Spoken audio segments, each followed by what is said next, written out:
Welcome to the Andy Staples Show presented by Sling. We're back, Ari. Well, if you're listening in the morning, this is the first thing you're hearing. If you watched the YouTube stream last night, you already watched us for an hour and change, but we're back because it's about 2:10 a.m. Eastern time, and Arizona has stunned UCLA. They have bared down 34-28. Jaden Delora, 4th and 4, says, who needs to get a first down? Let's just score a touchdown. And then the defense holds on. And UCLA is out of the playoff race. They said a stat on the broadcast that the last time that Arizona beat UCLA was in 2005. That was my freshman year of college, and I was at that game, and I don't think I've ever been drunker in my entire life than that night. Well, you are sober, stone cold sober now because you're a married father of one. Yes, I do think middle of the night that it was almost as fun tonight, though. It was incredible. It was a blast. Jed Fish has done an incredible job with that program in the 2 years he's been there. You've written extensively about how hard that job was when he took it, the roster rebuild he had to do, and he flipped it. And you were seeing some of the guys, like the guy who scored the touchdown was one of their biggest recruits. Yeah, I think he's the highest rated player, T-Mac, the highest rated player to ever sign with Arizona in the history of the program. And that's the type of guy that might be at USC if Lincoln Riley got hired a year earlier. So it'll be interesting to see how Arizona continues to accumulate talent. But there is this weird, funny correlation between having some dudes on your team and having a chance to win, right, and having no dudes. So at Arizona, it's not dudes everywhere, but now there's some dudes around. Whereas 2 years ago, there were no dudes anywhere ever. No dudes anywhere. So, yeah, the more dudes around, the better for Arizona, and they've got some dudes. So I don't know if Jaden Delora plays football with any sort of acknowledgement of how a quarterback is supposed to behave or react. No conscience whatsoever, because the series before, I don't know if it was one series before or two series before that go-ahead touchdown, he had essentially, I thought he was going to run himself all the way out of field goal range. Like he was ducking and bobbing and weaving. And after he dodged the first two people trying to sack him, I was like, you know what? He's going to throw a touchdown pass here. But no, he ended up getting sacked and almost pulled them out. He didn't really almost pull them out of field goal range. It was still a fairly makeable field goal, but it went from like 3rd and goal to 4th and infinity. It just made me want to watch Bryce Young play without any guardrails at all. You want to run backwards 40 yards on a drop back? Then do it. Just do it. Okay. He played a hell of a game. I don't know if his offensive coordinator is going to have to take some medication for an ulcer after that, but it was a hell of a entertaining game. And I tweeted during the Oregon Washington game that you guys will listen to later on in the show about how it felt weird that the game wasn't being played at 1:24 a.m. Eastern time. So I'm happy that UCLA and Arizona gave us the gift of staying up and watching one of these classic Pac-12 after dark matchups. We got the true Pac-12 after dark experience that we wanted. Shortly before it becomes Big Ten after dark, they're leaving. But let's count them up now, Ari, because Oregon's out and UCLA's out. USC is the remaining hope for the Pac-12 in the college football playoff. The stage is set perfectly for USC to lose to UCLA next weekend, by the way. Oh, absolutely. I'm all but certain that's going to happen now. And that game is going to be an absolute face melter because neither defense is very good. Yeah, it's crazy when you think, like, why can't the Pac-12 get out of its own way? It's probably because no team in the conference has a good defense. That would be something that would help.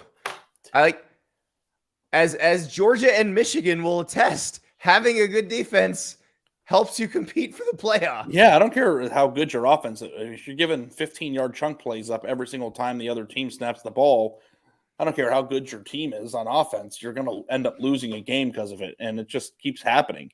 It's like even if you look like with the game on the line for UCLA, Arizona was hitting like 35-yard chunk plays on 3rd and long, and there wasn't a defender within 10 yards of the person who caught the pass. It's like defense that's intentionally bad. I can't even explain how the scheme could be that. I mean, it's not the athletes. Yeah. So anyway, the 9 teams available now. Yes. are Georgia, still Ohio technically alive. State, Michigan, TCU, Tennessee, LSU, USC, Clemson, North Carolina. Those are your 9 teams that have a legitimate chance, though I would argue the ACC teams are going to need some help Yes. to make the They college can't- football playoff. Everyone's like, I tweeted that list out, and everyone's like, oh, Clemson? Ugh. It's like, it's just the teams that are technically not 100% eliminated yet.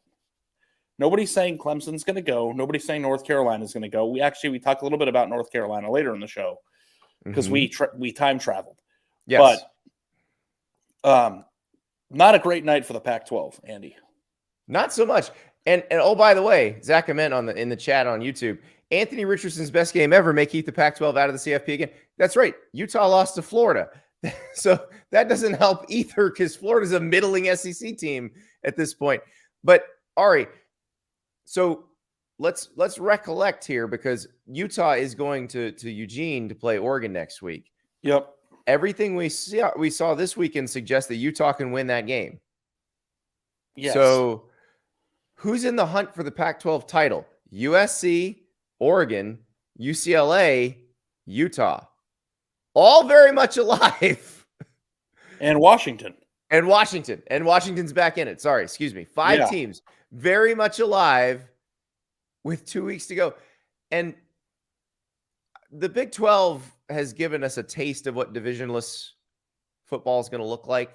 But the Big 12 has a one clearly dominant team in TCU. TCU is already in the Big 12 championship game. We saw it with the ACC a couple years ago during COVID when they played divisionless. This is what we're going to get with divisionless football in some leagues every year. And it's going to be spectacular. This is awesome. I have no idea who's going to make the Pac-12 championship game. Yes, it's mid-November, and you got 5 teams still alive, many of which are still playing each other in the future. So it'll be fun. And it's just how I drew it up, Andy. There's only one team left in the Pac-12 standing in the playoff race. USC. That's right. That's right. And we do have a little wager. I don't know. I think I'm going down like a sweet muffin, dude. I don't think USC will win 3 games in a row, which is what it would take to make the college football playoff. I don't think they will, but stranger things have happened. So I am not going to gloat yet. But trust me, when they lose, I will gloat a lot. I have been kind of tormenting you about it all year. So I guess I will deserve it when the time comes. Well, and the thing is, I don't cash anything. You can cash in 3 weeks. I don't cash anything. I have 2 more years to wait to That's find what you out get if I for make being anything. certain about it. It's fine. It has provided a lot of content for the show, and I appreciate that. Speaking of content for the show, there's one other thing that I'm sure if people listening in the morning listen to the show, and they're like, how come they didn't talk about Moose Muhammad and the arm sleeves in the Texas A&M Auburn game? Well, because we didn't know about that when we recorded the first part of the show, but we which do is now. the last part of the show, but we do now. So Moose Muhammad tweeted this out in the wee hours. This is the Texas A&M receiver. He did not play at all. They showed him standing on the sideline, not playing. He's probably their most reliable receiver. Is that an accurate portrayal? Yes. It's hard to say that about anybody on Texas A&M's offense, but that I think that's accurate. Nobody said the bar was high. Yes. All right. So this is what Moose Muhammad said. By the way, Ari, fun fact about Moose Muhammad. Guess who his high school quarterback was? Drake May. That would be Drake May. That's right. All right. Moose Muhammad says, I'm going to clear the air. I was benched for wearing arm sleeves, something that my teammates and opponents wear frequently for protection.